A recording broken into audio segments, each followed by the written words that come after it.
नमस्कार। आज हम कर्वेचर वक्रता चैप्टर के बारे में पढ़ने जा रहे हैं, जो कि बीएससी पार्ट का एक चैप्टर है। तो आज हम इस नए चैप्टर को शुरू कर रहे हैं। इससे पहले हमने एसिम्प्टोट्स चैप्टर पढ़ा था, उसे कंप्लीट कर लिया था। आज हम कर्वेचर पढ़ेंगे। तो वक्रता होती क्या है? जनरल भाषा में, साधारण भाषा में अगर हम देखते हैं तो जैसा कि यहाँ पर चित्र में दो वक्र दिखाए गए हैं, इन दोनों वक्रों को अगर हम देखें तो एक वक्र और दूसरे वक्र दोनों में एक अंतर है कि एक वक्र दूसरे की अपेक्षा ज़्यादा मुड़ा हुआ, अधिक तीव्रता से, उसमें बैंड ज़्यादा है। तो हम ये भी कह सकते हैं कि एक वक्र की जिसमें बैंड ज़्यादा है उसकी वक्रता दूसरे की अपेक्षा ज़्यादा है। तो जैसे कि हम सड़क पर जाते हैं तो रोड घुमा हुआ रहता है, सड़क जो है वो एकदम टर्न हुई रहती है, तो यानी कि कोई किसी में तो बिल्कुल ज़्यादा घुमाव होता है, तो इसका मतलब उसकी वक्रता अधिक होती है। तो साधारण भाषा में हम वक्रता इस तरह से हम परिभाषित करते हैं कि जैसे कि किसी वक्र में अगर घुमाव अधिक है या बैंड अधिक है तो उसकी वक्रता दूसरे की तुलना में अधिक होती है। अब हम परिभाषा इसकी पढ़ते हैं। जैसे कि हमारे पास एक चित्र दिया हुआ है, वक्र y = fx। यहाँ पर एक चित्र है और x और y एक्सिस है, और इस वक्र पर एक बिंदु P है जिसके कोऑर्डिनेट x y है, और इसके समीप में नेबरहुड में हमने एक बिंदु Q लिया जिसके की coordinate Q x + del x and y + del y है। अब हम P और Q बिंदु पर अगर अभिलंब खींचते हैं तो ये एक बिंदु पर इंटरसेक्ट करते हैं। मान लो N पर प्रतिच्छेद करते हैं, दोनों का प्रतिच्छेद बिंदु N है। अब जैसे जैसे बिंदु Q इस वक्र के अनुदिश नीचे की ओर गमन करेगा, P की ओर अग्रसर होगा, तो हम देखेंगे कि ये दोनों का प्रतिच्छेद बिंदु ये ऊपर की ओर खिसकता जाएगा, और जैसे जैसे बिंदु Q P की ओर पहुँचता जाएगा, वो P पर अप्रोच करेगा, वो धीरे धीरे C की ओर पहुंचता जाएगा, यानी कि C की ओर अग्रसर होगा।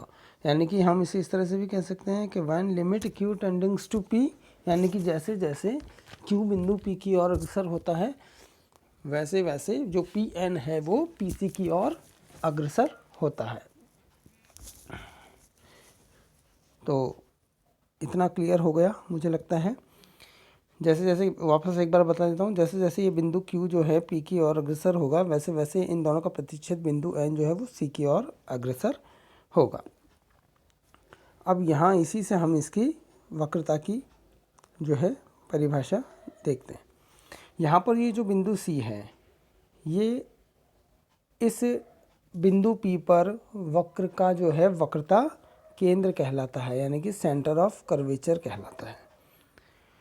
और ये जो दूरी है CP, कुछ परिभाषाएं हैं यहाँ पर। ये जो दूरी CP है इसे हम वक्रता त्रिज्या कहते हैं। दूरी CP वक्रता त्रिज्या कहलाती है, तथा इस दूरी CP का जो रेसिप्रोकल है यानी कि 1/CP, वो इस बिंदु पर वक्र की वक्रता कहलाती है। यानी कि दूरी CP तो वक्र की वक्रता त्रिज्या कहलाती है, और इसका रेसिप्रोकल जो है वो उसकी वक्र की वक्रता कहलाती है, यानी कि कर्वेचर कहलाती है। अब इस बिंदु को, जिसको कि हमने सेंटर ऑफ कर्वेचर कहा है C को, इसको हम केंद्र मानकर और CP को त्रिज्या मानकर वृत्त खींचें तो यह वृत्त सर्कल ऑफ कर्वेचर यानी कि वक्रता वृत्त कहलाता है। इसे हम वक्र के बिंदु P पर वक्रता वृत्त कहते हैं।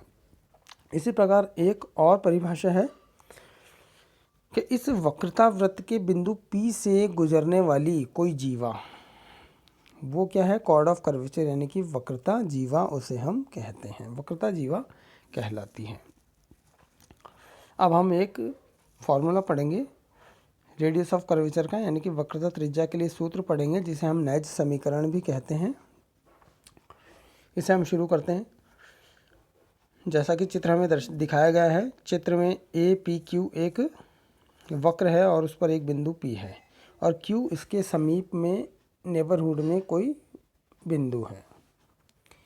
A को हमने क्या स्थिर बिंदु माना है, A एक स्थिर बिंदु है इस वक्र पर, और चाप AP की लंबाई को हमने S तथा AQ की लंबाई S + del S मानी है। इसका मतलब पी क्यू क्या हो गई हमारे पास, डेल एस, यहाँ चित्र में दर्शाया गया है।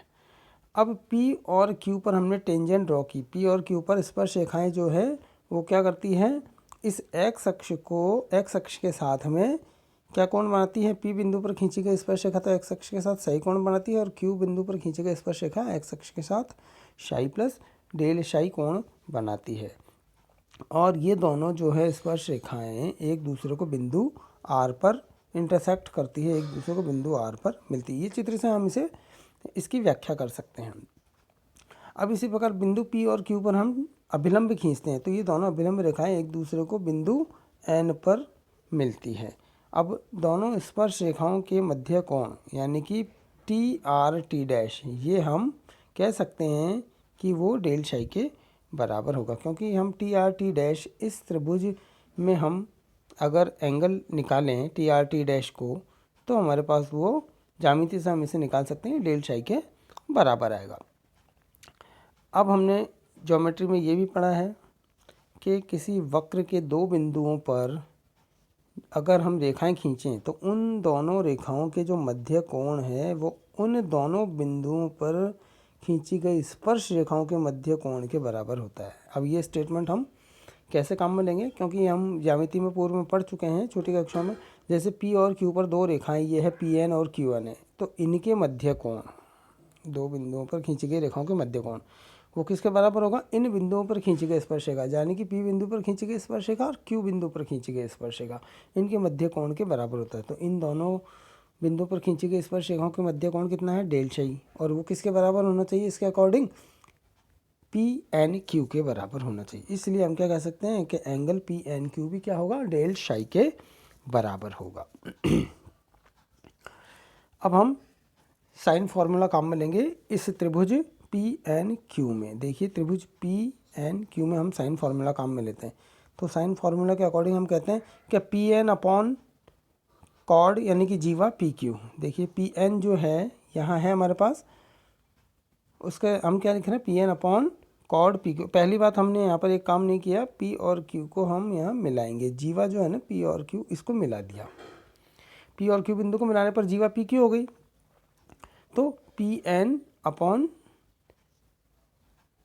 जीवा पी क्यू, अब ये किसके बराबर होनी चाहिए, साइन फार्मूला के अकॉर्डिंग पी एन के सामने वाला कोण वो क्या है, साइन एन क्यू पी। ये देखिए sine N Q P upon जीवा पी क्यू के सामने वाला कोण क्या है, sine P N Q, sine P N Q. इसलिए हमने साइन फार्मूला यहाँ काम में ले लिया। इसे हम इस तरह से भी लिख सकते हैं, यहाँ एज इट इज़ आएगा पी एन अपॉन जीवा P Q is equal to sine N Q P upon sine angle P N Q. ये है हमारे पास साइन डेल शाई हो जाएगा, क्योंकि अभी हमने बताया है एंगल पी एन क्यू जो डेल शाई के बराबर है। इसे हमने समीकरण नंबर 1 दे दिया। अब हम जानते हैं जैसे ही क्यू पी की ओर अग्रसर होगा, क्यू टेंडिंग्स टू पी, तो डेल एस टेंडिंग्स टू 0 होगा। अब आप चित्र में देख सकते हैं जैसे जैसे इस वक्र का अनुदिश क्यू पी की ओर आएगा तो डेल एस यानी कि जो ये दूरी है, चाप की दूरी पी से क्यू की, क्यू पी की ओर आएगा तो डेल एस 0 की ओर धीरे धीरे कम होता जाएगा, 0 की ओर अग्रसर होगा। और जैसे ही क्यू पी की ओर अग्रसर होता जाएगा, पी पर पहुंचेगा तो क्यू बिंदु पर खींचेगा स्पर्श रेखा, पी पर खींचेगा स्पर्श रेखा के कौन साइड हो जाएगी, इसका मतलब डेल शाई भी टेंडिंग्स टू 0 होगा। इसलिए as Q tendings to P del S tendings to 0 होता जाएगा और डेल शाई भी 0 की ओर अग्रसर होता जाएगा। तो हम वक्र के बिंदु P पर वक्रता त्रिज्या किस तरह से लिख सकते हैं, हमने वक्रता त्रिज्या की परिभाषा पढ़ी थी। तो वक्रता त्रिज्या किस तरह से लिखेंगे, वक्रता त्रिज्या क्या है यहाँ पर हमारे पास, हमने डेफिनेशन पढ़ी थी कि जैसे जैसे क्यू पी की ओर अग्रसर होगा तो इन दोनों का जो अभिलंबों का जो प्रतिच्छेद बिंदु है ना वो सी की ओर अग्रसर होगा। यानी कि वक्रता त्रिज्या क्या थी हमारे पास, सी पी या पी सी, ये हो जाएगी। जैसे जैसे क्यू टेंडिंग्स टू पी होगा तो क्या हो जाएगा, ये P N tendings to P C हो जाएगा। इसलिए हम वक्रता त्रिज्या को किस तरह से डिफाइन करेंगे, वक्रता त्रिज्या क्या होगी, पी सी, जिसे हमने रॉ से डिनोट करते हैं, रॉ से, और उसे हमने किस तरह से परिभाषित किया था, as del S tendings to 0। Del S tendings to 0 मतलब वही क्यू टेंडिंग्स टू पी और पी एन, क्योंकि लिमिटिंग केस में जो है पी एन वही तो पी सी के बराबर होगी जो हमने डेफिनेशन पढ़ी थी। इसे हम इस तरह से लिख सकते हैं कि limit del S tendings to 0 की जगह हम डेल शाई टेंडिंग्स टू 0 भी लिख सकते हैं। और पी एन की वैल्यू हम समीकरण नंबर ये जो 1 है हमारे पास यहाँ से लिख दी, कॉड P Q sine angle N P Q upon sine del psi.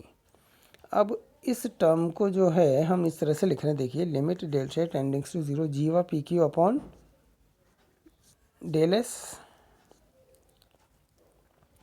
और del S upon del psi और del psi upon sine del psi sine angle N Q P. इस टर्म को हमने इस तरह से अलग अलग करके लिख दिया ताकि हम जब लिमिट लें तो इनकी वैल्यू हमें प्राप्त हो जाए। देखिए इसे हम वापस अगर हम सॉल्व करेंगे तो वो ऊपर वाली टर्म ही आएगी, इसलिए हमने इसको इस तरह से लिखा। अब हमें पता है कि डेल शाई टेंडिंग्स टू 0 होगा, इसका मतलब क्यू टेंडिंग्स टू पी होगा, और जो जीवा है हमारे पास पी क्यू वो चाप पी क्यू के कॉन्साइड हो जाएगी। जैसे जैसे क्यू पी क्यू और अग्रसर होगा हमारे पास तो डेल शाई टेंडिंग्स टू 0 होगा, अभी हमने बात की, हम देख सकते हैं। और जो चाप और जीवा है, चाप जो है और जीवा जो है वो एक साथ एक कॉन्साइड हो जाएंगी। तो इसका मतलब हमारे पास जीवा पी क्यू और डेल एस जो कि चाप की लंबाई है, इन दोनों का रेशियो जो है वो किसकी ओर अग्रसर होगा, 1 की ओर, क्योंकि इन दोनों का रेशियो उस समय 1 होगा, क्योंकि जीवा पी क्यू और चाप पी क्यू जैसे जैसे क्यू पी की ओर बढ़ेगा दोनों में अंतर कम होते होते दोनों एक समपाती हो जाएगी, इसलिए जीवा P Q upon del S tendings to 1। इसी तरह से लिमिटिंग केस में यानी कि लिमिट डेल शाई टेंडिंग्स टू 0 के केस में sign del psi upon del शाई ये भी 1 होता है, हमें पता है, हम पूर्व में पढ़ चुके हैं छोटी कक्षाओं में। और एंगल एन क्यू पी, यहाँ पर एंगल एन क्यू पी जो है π/2 होगा, इसका रीज़न यहाँ पर दिया है। एंगल एन क्यू पी जो है यहाँ देखिए एंगल एन क्यू पी, जब एन क्यू पी जो है वो क्या होगा हमारे पास, चूंकि ये देखिए क्यू बिंदु पर स्पर्श रेखा और क्यू बिंदु पर अभिलंब दोनों दे रखा है, तो यानी कि ये तो एंगल 90 डिग्री है, तो एन क्यू पी क्या होगा हमारे पास π/2 एन क्यू टी डैश, यानी कि जो कि क्या है π/2 minus P Q T dash, ठीक है। तो पी क्यू टी डैश हमारे पास क्या है 0 की ओर अग्रसर होगा, ये हमने एन की उस एंगल डायग्राम से हमने इस तरह से इसे लिख दिया। अब यहाँ पर पी क्यू टी डैश वो एंगल है जैसे जैसे क्यू बिंदु पी की ओर बढ़ेगा तो वो एंगल जो है कम होते होते 0 की ओर अग्रसर होता जाएगा। यहाँ लिखा भी हमने जैसे जैसे क्यू टेंडिंग्स टू पी, इसलिए अब हम उस फॉर्मूले में समीकरण नंबर 2 में वैल्यू पुट कर देंगे कि रॉ जो है वो हमारे पास क्या क्या आएगा। लिमिटिंग केस में देखिए यहाँ पर ये वैल्यू जो है 1 हो गई, ये हमने लिमिटिंग केस में ऐसे की ऐसी ही लिखी, और ये भी 1 हो जाएगी वैल्यू, और ये एंगल जो है ये हमने लिख दिया है यहाँ पर, इसका भी मान साइन π/2 हो जाएगा, और साइन π/2 जो है 1 होता है। तो हमारे पास फाइनली ये टर्म बची। अब लिमिटिंग केस में जो है डेल एस अपॉन डेल शाई वो क्या होगा डी एस अपॉन डी शाई, तो रॉ इज इक्वल टू हमारे पास आ गया डी एस अपॉन डी शाई, जो कि नैज समीकरण है, वक्रता त्रिज्या का सूत्र है। यहाँ पर डेल शाई जो है वो चाप पी क्यू का वक्रता कोण भी कहलाता है, इसे हम वक्रता कोण भी कहते हैं चाप पी क्यू का। तो आज के लिए इतना ही, अगले भाग के लिए हम अगली कक्षा में पढ़ेंगे। धन्यवाद।